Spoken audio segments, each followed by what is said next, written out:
If you're currently studying for your CompTIA Security Plus exam, this is the right video for you because I passed my exam on my first attempt. And in this video, we're going to go over 10 practice questions from Domain 2, Threats, Vulnerabilities, and Mitigations. So let's get started. Question 1. A user has received an email which appears to originate from the company CEO containing a malicious link. Upon further inspection, the email address is different from the official CEO. Which of the following is occurring?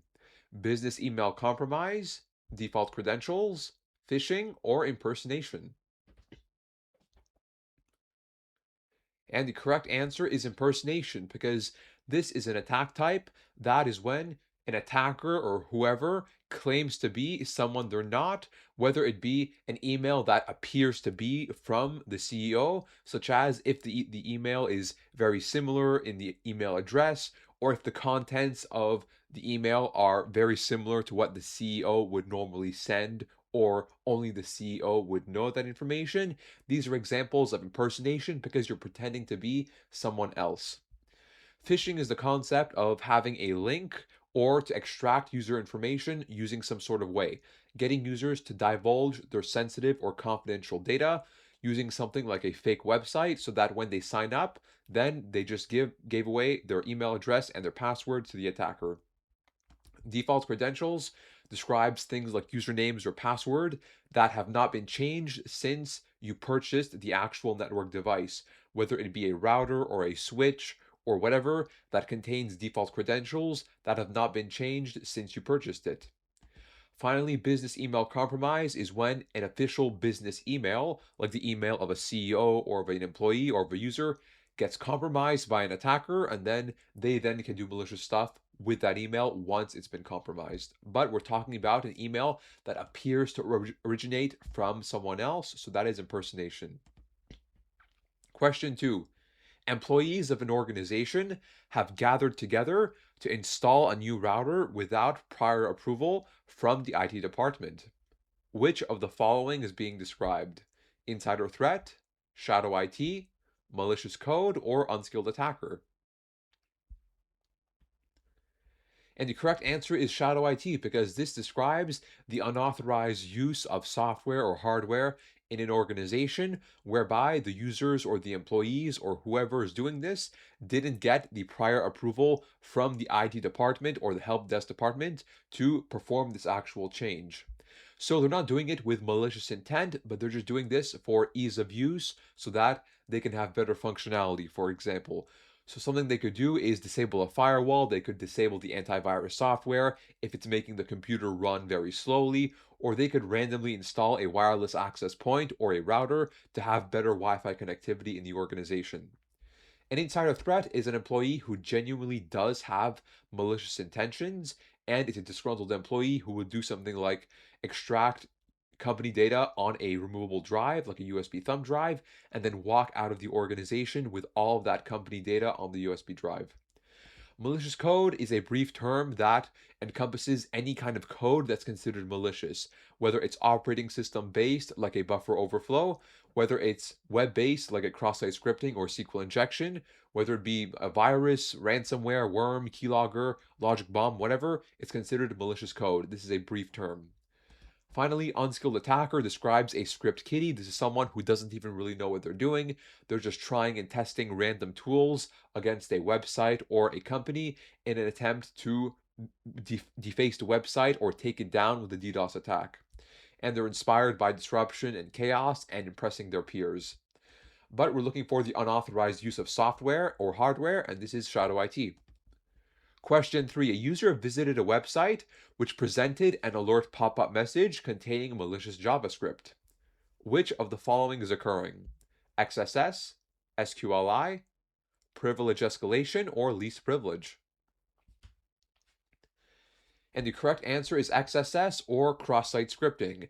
This is an attack whereby the attacker will inject malicious JavaScript code into the web page in some way, whether it's through the web forum or in the URL itself, so that when users visit that website that's infected, they'll be presented with an alert pop-up message.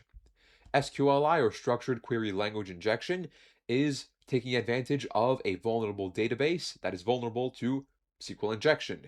And this would allow you to do things like view or modify or access data that you shouldn't normally have access to. Privilege escalation is when you exploit a vulnerability that is a severe vulnerability, like a kernel level vulnerability, which would allow you to gain access to higher level privileges and permissions, such as the root account on Linux or the administrator account on Windows, as opposed to having only basic access or rights. Finally, least privilege is the implementation of a security concept, which ensures that there are no excessive rights or permissions for users that are beyond what they need to perform any of their daily jobs or tasks in an organization, because you don't want users to be having administrator level access on their user accounts or on the operating system themselves. You don't want to be giving people more than what they actually need to perform their job, because if you do, you're just exposing yourself to a load of security vulnerabilities.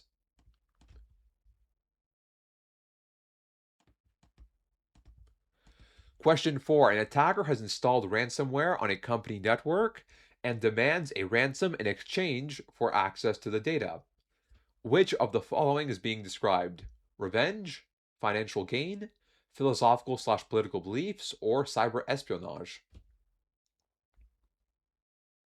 And the correct answer is financial gain, because a organized threat group, which is the attacker that's actually performing this, because they're motivated by financial gain. So when they're installing ransomware and demanding money in exchange for access to the private key to decrypt the data, well, that's an example of organized crime, because their motive is financial, and that's why it's financial gain. Revenge is a motivation in the exam objectives that's associated typically with insider threats, because they're a disgruntled employee who's been just fired from the organization, so they want to get that revenge against the organization. Philosophical/political beliefs is the motivation associated with hacktivists who hack and purport or propagate a political or philosophical message. Finally, cyber espionage is associated with state-sponsored government actors or nation-state actors, and these are the most sophisticated threat group in the official exam objectives. But we're looking for financial gain, because this is a group or an attacker that is motivated by installing ransomware, which is gaining money. Question 5. An attacker has eavesdropped on an unencrypted telnet connection using an on-path man-in-the-middle attack. Which of the following best describes this implementation? Open service ports, supply chain, removable device, or phishing? And the correct answer is open service ports, because Telnet is a port, and port numbers are just live services that run on a device to provide you with some sort of service or functionality. So other examples of port numbers are things like SMB or server message block, which runs on port 445, things like FTP or file transfer protocol on port 21, SMTP on port 25, and so on and so forth. So these are examples of open service ports. They are ports that are open on the device. And a good security practice is to always close or disable ports that you're not using, especially if some of those ports are old and have vulnerabilities, such as the SMBv1 port number, which is vulnerable to the WannaCry ransomware vulnerability. Remember that one for your exam, because it's important. The supply chain describes third-party software or hardware vendors that have been compromised, so that by the time you actually purchase their software or their hardware into your organization, they've been compromised from such a long time ago that it's not exactly your fault, because it's more of a supply chain issue as opposed to an attacker manually coming in and breaching some open service ports, for example, because it came into the organization and it was exploited a very long time ago before you were even aware that that device was affected. Removable device describes a device like a USB thumb drive or a hard drive or even an SSD solid state drive. It's any kind of device that you can just plug in at will into your system, and then that would allow you to do things like access or download files onto that device. And this is typically used by insider threats who have malicious intentions and who want to exfiltrate and download tons and tons of terabytes of company data, walk out of the organization, and then leak all that data online for a fee. Finally, phishing is just getting users to divulge their personal information using something like a malicious link or a malicious website. But we're looking for open service ports because Telnet is an unencrypted connection that is an open service port. Question 6. An attacker has registered a domain name that closely resembles a legitimate domain. Which of the following is occurring? Typo squatting, watering hole, brand impersonation, or pretexting? And the correct answer is typo squatting because this is when an attacker creates or registers a domain name that is extremely similar to the official, legitimate, original domain name, but there's a tiny difference in the URL, making it so that if users either click on that URL or accidentally type it into their browser bar, then they'll be visiting some sort of malicious domain, probably, as opposed to a legitimate domain. So, probably the most common or popular example of a typo squatting domain in history is goggle.com as opposed to google.com. So, Google, of course, uses two O's, but Goggle uses two G's because people could easily mistype that into their browser bar and, in consequence, visit a malicious infected website. A watering hole attack is an attack whereby attackers identify which website people frequently visit, then find and exploit a vulnerability in that website, and then redirect all the users who visited that infected website to their own malicious website to gather even further additional details. Brand impersonation is a brief term that describes when you're trying to impersonate another brand or another company. So this actually could happen in that if you register a typo squatting domain, companies will do this. Companies will register a typo squatted domain that is very similar to their competitor's domain, so that when you manually mistype this into your browser bar, you're instead redirected to the competitor's actual domain. So say if YouTube and Google were competing, YouTube could register goggle.com so that when users type in goggle.com, they'll actually be redirected to the official YouTube page so that they get that user traffic as opposed to it going to their competitors. Pretexting is the concept of creating a made up or fictional scenario so that you can then better entice users to divulge their personal information, and it's used in conjunction with phishing. But we're looking for a fake domain name that is very similar to the original one, and that's typo squatting. Question 7. An attacker attempts a few common passwords against user accounts before moving on. Which of the following is being described? Unskilled attacker, brute force, insider threat, or spraying? And the correct answer is spraying because this refers to password spraying, and this is an attack type whereby the attackers will take a few common passwords, try those against a single user account, and if it doesn't work on like the fourth or fifth attempt, they don't try to continue against a single user account. They simply move on to the next account, try those same 5 passwords. If it doesn't work, they move on to the next account with those same 5 passwords, and so on, which is almost the opposite of a brute force attack, because in a brute force attack, you don't try to move on against several user accounts, you just try endless passwords against one single user account. So of course, the advantage of a spraying attack is that you're going to be less likely to be locked out of that account as opposed to a brute force attack, which is going to try on unlimited attempts to access a password, and you're quickly going to get locked out of that online account. An unskilled attacker refers to a script kiddie, someone who doesn't really know what they're doing. They just try and test tools against websites. So they're commonly associated with things like website defacement or things like DDoS or distributed denial of service attack, because these don't require a lot of practical or technical knowledge to be accomplished. Insider threat, a disgruntled employee in an organization who has just been fired or who is going to be fired and who has malicious intentions. But we're looking for a password spray that attempts a few common passwords against a user account, then moves on to the next account when it doesn't work. Question 8. Self-propagating malware has automatically exploited end-of-life devices using a known vulnerability. Which of the following best describes this malware? Virus, worm, ransomware, or keylogger? And the correct answer is a worm, because this is a self-replicating or self-propagating piece of malware that can automatically exploit vulnerabilities such as end-of-life devices, unpatched systems or even systems that still use default credentials like admin as the username and admin as the password, which is different from a virus because a virus is never self-replicating. It's a standalone virus that attaches itself to a program so that the virus can only be run if the user actually launches, double clicks, and executes that file. Then the virus can run alongside that file. Ransomware can be used in conjunction with a worm, but ransomware in and of itself describes malware that encrypts all the files on your device and then demands payment if you want to gain access to your files or to the private key to decrypt those encrypted files.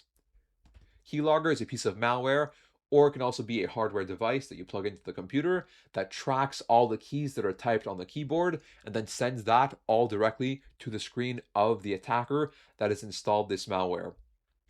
But we're looking for a self-propagating piece of malware, and that is always going to be a worm. Question 9. An attacker has exploited a vulnerability to gain access to an organization and is now silently exfiltrating company information. Which of the following is being described? Unskilled attacker, nation state, organized crime, or shadow IT?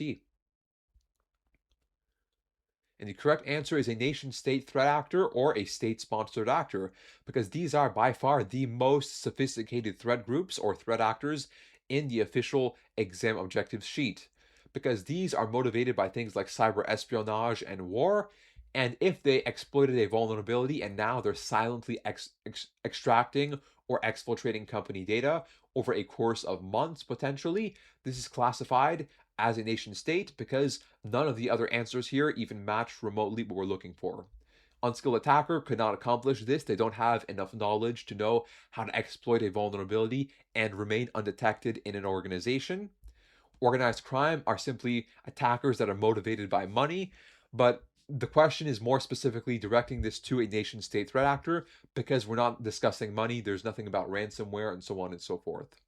Finally, shadow IT is the concept of users in an organization using software or hardware without authorization from the IT department.